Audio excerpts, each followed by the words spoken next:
ശിഷ്യൻ പറഞ്ഞു, ചിലപ്പോൾ നിങ്ങളുടെ നാട്ടിലെ അത്ഭുതമായിരിക്കില്ല ഞങ്ങളുടെ നാട്ടിലെ അത്ഭുതം. അതിങ്ങനെ മാറിക്കൊണ്ടേയിരിക്കും.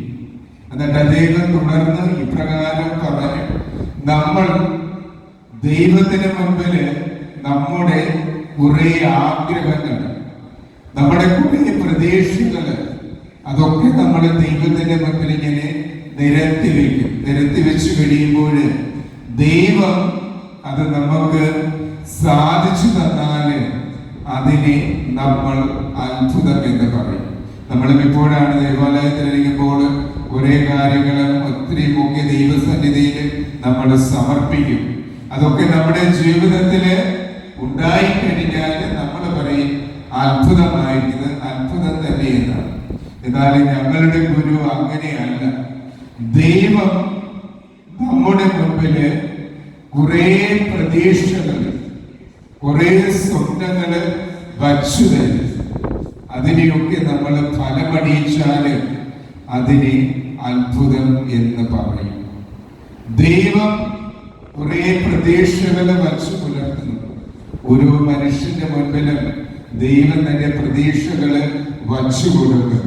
അത് നമ്മൾ പൂർത്തിയാക്കിയാല്, നിവർത്തിയാക്കിയാല് അതിനെ അത്ഭുതം എന്ന് പറയും. അങ്ങനെയാണ് മനുഷ്യനെ വിളിക്കപ്പെട്ടിരുന്നത്. ഒരു കുടുംബജീവിതം നയിക്കുന്ന മനുഷ്യൻ, അവനെ കുടുംബ ജീവിതത്തിലേക്ക് ദൈവം വിളിക്കുമ്പോൾ ദൈവം അവന് കുറെ സ്വപ്നങ്ങൾ കൊടുക്കാം. ആ സ്വപ്നങ്ങളെ നിവർത്തിയാക്കിയാല് അത് അത്ഭുതം എന്ന് പറയും. അത്ഭുതം എന്നത് പ്രാർത്ഥന എന്നതാണ്. അല്ലെങ്കിൽ ഒരു പുരോഹിതൻ, അവൻ പുരോഹിതനാകുമ്പോൾ ദൈവം കുറെ സ്വപ്നങ്ങൾ വെച്ചു കൊടുക്കും. അല്ലെങ്കിൽ ഒരു ഇടവകയിലേക്ക് വിടുമ്പോൾ ദൈവം അവന്റെ മുൻപിൽ കുറെ സ്വപ്നങ്ങൾ വെച്ചു കൊടുക്കും, പ്രതീക്ഷകൾ. അത് സഫലമാക്കിയാൽ അതിനെ നമ്മൾ അത്ഭുതം എന്ന് പറയും. അതായത് ദൈവത്തിന്റെ ഹിതവും ഇഷ്ടവും നിറവേറ്റുന്നതാണ് യഥാർത്ഥത്തിൽ എന്ന് പറയുന്നത് പ്രാർത്ഥന എന്ന് പറയുന്നത്. നമ്മുടെ ദൈവസന്നിധിയില് പ്രാർത്ഥിക്കുന്നതെന്ന് പറയുന്നത് ദൈവത്തിന്റെ ഹിതവും ഇഷ്ടവും അറിയാനായിട്ട്, നമ്മുടെ ഹിതവും ഇഷ്ടവും അറിയാൻ. പലപ്പോഴും നമ്മൾ വളരുന്നതെന്ന് പറയുന്നത് നമ്മിലാണ് എന്നതാണ്. മറിച്ച് നീ വളരേണ്ടത് ക്രിസ്തുവിൽ എന്നതാണ്. നീ വളരുന്നത് ക്രിസ്തുവിലാണെങ്കിൽ അതിനെ പ്രാർത്ഥന എന്ന് പറയും. നിനക്ക് വളർച്ചയുണ്ട് എന്നതാണ്. അല്ലെങ്കിൽ നിന്റെ പ്രാർത്ഥനാ ജീവിതത്തിന് ഒരു വളർച്ചയും ഇല്ല എന്നതാണ്. നീ ക്രിസ്തുവിലാണ് നിന്റെ പ്രാർത്ഥന കൊണ്ട് നീ വളരുന്നതെങ്കിൽ അതിനെ സുന്ദരമായി പ്രാർത്ഥന എന്ന് പറയും. അതുകൊണ്ട് പറയുന്നത്, നീ പ്രാർത്ഥിച്ച് വളരുമ്പോൾ ദൈവം നിന്നിൽ അർപ്പിക്കുന്ന വലിയ ഒരു പ്രതീക്ഷയാണ്. നീ ലോകത്തിന്റെ ഉപ്പാണ്, നീ ലോകത്തിന്റെ പ്രകാശമാണ്, നീ ലോകത്തിന്റെ ഉപ്പാണ്, നീ ലോകത്തിന്റെ പ്രകാശമാണ്.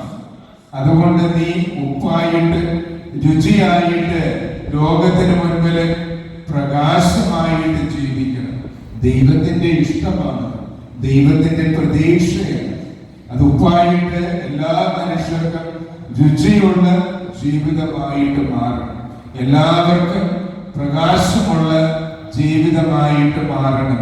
അതിനെ നമ്മൾ ഒറ്റ വാക്കിൽ പറയും നന്മ എന്ന് പറയും.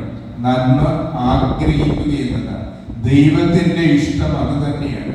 നന്മ സ്വരൂപനായ ദൈവം, ആ നന്മ സ്വരൂപനായ ദൈവത്തില് വളരുമ്പോൾ മനുഷ്യൻ നന്മയുള്ളതായിട്ട് മാറും.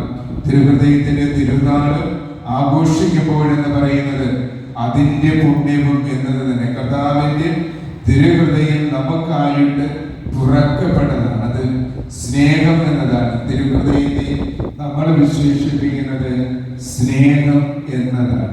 സ്നേഹമായിട്ട് മനുഷ്യൻ മാറുക എന്നതാണ്.